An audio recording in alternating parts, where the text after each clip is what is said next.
കോര കടുത്തുരുത്തി വലിയപിള്ള ഇടവക അച്ചിറത്തലയ്ക്കൽ ഉലഹന്നാൻ അന്നമ്മ ദമ്പതികളുടെ മകനാണ്.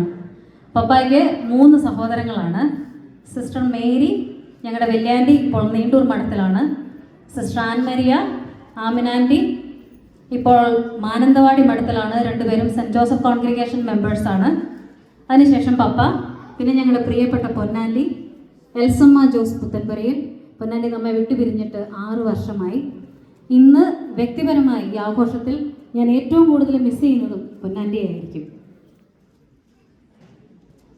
കടുത്തുരുത്തി സെൻറ്റ് മൈക്കിൾസ് ഹൈസ്കൂളിൽ നിന്ന് SSLC പാസ്സായി. അതിനുശേഷം പപ്പ കുറവലങ്ങാട് ദേവമാതാ കോളേജിൽ നിന്ന് പ്രീ ഡിഗ്രി, അതിനുശേഷം കോട്ടയം CMS കോളേജിൽ നിന്ന് സ്പെഷ്യൽ കെമിസ്ട്രിയിൽ ബിരുദം. അങ്ങനെ 1970 റിപ്പീറ്റഡ് സ്റ്റേഷൻ അസിസ്റ്റൻറ്റ് എന്ന തസ്തികയിൽ P&Tയിൽ പപ്പ തൻ്റെ ഔദ്യോഗിക ജീവിതത്തിന് തുടക്കം കുറിച്ചു. ജോലിയിൽ പ്രവേശിക്കുന്നതിന് തൊട്ടു മുമ്പായി പപ്പായ്ക്ക് പപ്പയുടെ ഫാദറിനെ നഷ്ടമായി. അങ്ങനെ 20-ാം വയസ്സിൽ കുടുംബത്തിൻ്റെ ഉത്തരവാദിത്വം പൂർണ്ണമായും ഏറ്റെടുത്തു. 4-5 വർഷം കഴിഞ്ഞപ്പോൾ പപ്പായ്ക്ക് വിവാഹാലോചനകൾ വന്നു തുടങ്ങി. അങ്ങനെ ഓഫീസിലെ ഒരു സഹപ്രവർത്തകൻ വഴി ഒരാലോചന വന്നു. അപ്പോൾ നമുക്ക് പപ്പായ്ക്കൊന്ന് പെണ്ണ് കാണാൻ പോയാലോ? വധു KJ Susamma, Areekkara saint Rocky's പള്ളി ഇടവക മുപ്രാപ്പള്ളി ജോസഫ് ഏലി ദമ്പതികളുടെ 8 മക്കളിൽ 5-ാമത്തെയാണ്. മമ്മിയുടെ സഹോദരങ്ങൾ Mary Thekkumkattil Chicago, Pennamma Kunnasseril UK, professor Joy Muprappally Areekkara, Leelamma Parampett Kidangoor, പിന്നെ മമ്മി. അതിനുശേഷം Jessy Kuzhiyamparambil Caritas, Usha Naduparambil New Jersey, Santhosh Muprappally Areekkara. Veliyannoor Vande Mataram ഹൈസ്കൂളിൽ നിന്ന് SSLC പാസ്സായ ശേഷം മമ്മി ഒഴൂർ സെൻറ്റ് സ്റ്റീഫൻസ് കോളേജിൽ പ്രീ ഡിഗ്രി കഴിഞ്ഞു. അതിനുശേഷം അവിടെ തന്നെ ഡിഗ്രി ഇക്കണോമിക്സിൽ ചേർന്നു. മമ്മി ഒരു കോളേജ് ബാഡ്മിൻ്റൺ ചാമ്പ്യനാണ്. അങ്ങനെ ഡിഗ്രി 2-ാം വർഷം പഠിച്ചുകൊണ്ടിരിക്കുമ്പോൾ ബാഡ്മിൻ്റനൊക്കെ കളിച്ച് സുഖിച്ച് നടന്ന മമ്മിയെ വീട്ടുകാർ ആലോചിച്ചു, വിവാഹം കഴിപ്പിച്ചേക്കാം എന്ന് ആലോചിച്ചു. അങ്ങനെ 1975 ഏപ്രിൽ 27 പപ്പ മമ്മിയെ പെണ്ണ് കാണാൻ വന്നു. ആദ്യ ദർശനത്തിൽ തന്നെ അനുരാഗം മുട്ടിട്ടു. ഇതാണ് എൻ്റെ പെണ്ണ് എന്നും മനസ്സിൽ തോന്നി, അതവിടെ പറഞ്ഞു എന്നൊക്കെയാണ് പപ്പ പറയുന്നത്. അങ്ങനെ മെയ് 4 മമ്മിയുടെ വീട്ടിൽ വെച്ച് വിവാഹം ഉറപ്പിച്ചു. മെയ് 8 അരീക്കര സെൻറ് റോക്കീസ് പള്ളിയിൽ വെച്ച് ഒത്തുകല്യാണം. 1975 മെയ് 12-ാം തീയതി കടുത്തുരുത്തി വലിയ പള്ളിയിൽ വെച്ച് ഫാദർ മാത്യു ചെർച്ചേരലിൻ്റെ കാർമ്മികത്വത്തിൽ അവരുടെ വിവാഹം നടന്നു.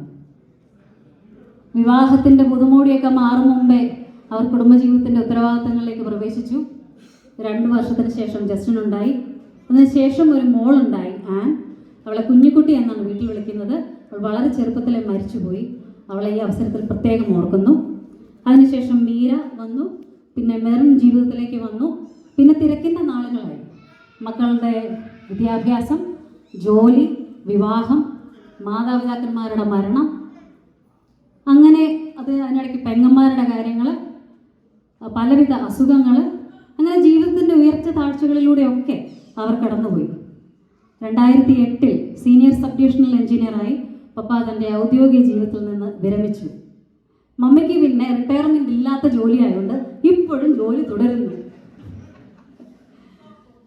2009 ഫെബ്രുവരിയിൽ അവർ അമേരിക്കയിലെത്തി.